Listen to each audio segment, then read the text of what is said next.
सभी दोस्तों को मेरा नमस्कार। आज हम बात करेंगे उस स्ट्रैटेजी की जिसे कोई चार्ट पर नहीं दिखा सकता, कोई इंडिकेटर में नहीं ढूंढ सकता, लेकिन वही स्ट्रैटेजी आपको कंसिस्टेंट ट्रेडर बनाती है। और वो स्ट्रैटेजी है पीस। हाँ, पीस ही सबसे पावरफुल स्ट्रैटेजी है। दोस्तों, ट्रेडिंग में ज्यादातर लोग स्ट्रैटेजी, इंडिकेटर्स और सेटअप्स के पीछे भागते हैं। लेकिन क्या आपने कभी नोटिस किया है कि कभी कभी वही स्ट्रैटेजी जो कल काम कर रही थी आज फेल हो जाती है? क्यों? क्योंकि मार्केट हर दिन बदलती है, लेकिन हम अपनी मेंटल स्टेट नहीं बदलते। अगर तुम मार्केट के शोर में खो गए, अगर तुम्हारा माइंड हर छोटी मूवमेंट पर रिएक्ट कर रहा है, तो तुम मार्केट को नहीं, मार्केट तुम्हें कंट्रोल कर रही है। पीस वही स्थिति है जब तुम मार्केट को ऑब्जर्व करते हो, रिएक्ट नहीं करते। अब बात करते हैं उस इंसान की जिसने ये बात दुनिया को सिखाई, मार्क डगलस। मार्क डगलस खुद एक ट्रेडर थे। वो भी हमारी तरह मार्केट में आए थे प्रॉफिट कमाने। लेकिन शुरुआत में उन्होंने हर वो गलती की जो एक नया ट्रेडर करता है। Over trading, fear, revenge trading और हर लॉस के बाद कंफ्यूजन। उन्होंने कहा था, I lost money not because my strategy was wrong but because my mind wasn't calm. यानी स्ट्रैटेजी फेल नहीं थी, माइंड अनस्टेबल था। वो समझ गए कि मार्केट में जीतने वाला वो नहीं जो सबसे ज्यादा जानता है, बल्कि वो जो सबसे शांत रह सकता है। पीस कोई इमोशन नहीं है, ये एक ट्रेडिंग कंडीशन है। जब तुम शांत होते हो तब तुम मार्केट को न्यूट्रल नजरिए से देखते हो। न फियर, न ग्रीड, सिर्फ प्रोबेबिलिटी। पीसफुल माइंड तुम्हें तीन सबसे पावरफुल चीजें देता है। एक, क्लैरिटी।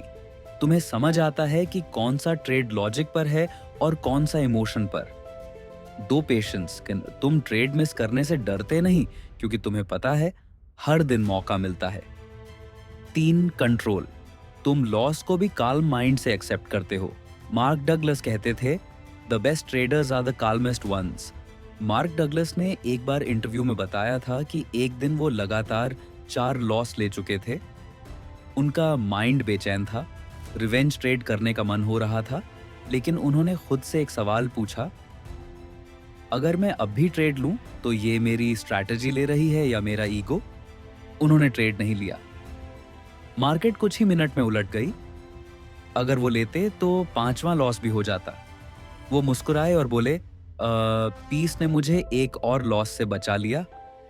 यही मोमेंट था जब उन्होंने समझा, पीस सिर्फ मेडिटेशन नहीं, ये प्रैक्टिकल एज है।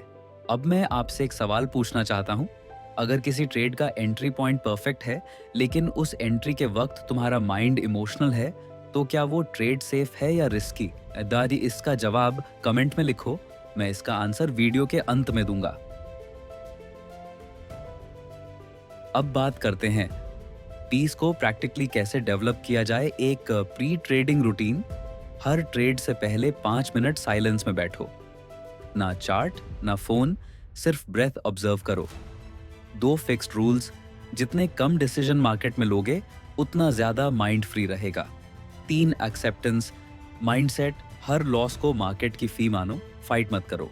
4, अवॉइड ओवरथिंकिंग। हर कैंडल में मीनिंग मत ढूंढो। सेटअप क्लियर ना हो तो नो ट्रेड ही बेस्ट ट्रेड है।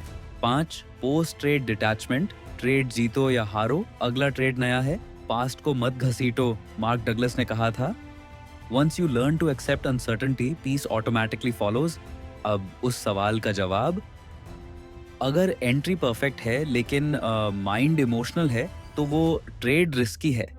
क्योंकि मार्केट में जीतने के लिए परफेक्ट चार्ट नहीं, परफेक्ट स्टेट ऑफ माइंड चाहिए। ट्रेडिंग में पीस वही शील्ड है जो तुम्हें मार्केट की नॉइज से बचाता है। याद रखो, पीसफुल माइंड पावरफुल डिसीजन देता है, इमोशनल माइंड डेंजरस डिसीजन। तो अगली बार जब मार्केट खुले तो खुद से एक ही सवाल पूछो, क्या मैं काल्म हूं? अगर जवाब हाँ है तो वो तुम्हारा ग्रीन सिग्नल है। दोस्तों, प्रॉफिट टेम्पररी है, पीस परमानेंट है। मार्क डगलस ने अपनी किताब में लिखा था, once you master yourself the market will obey you.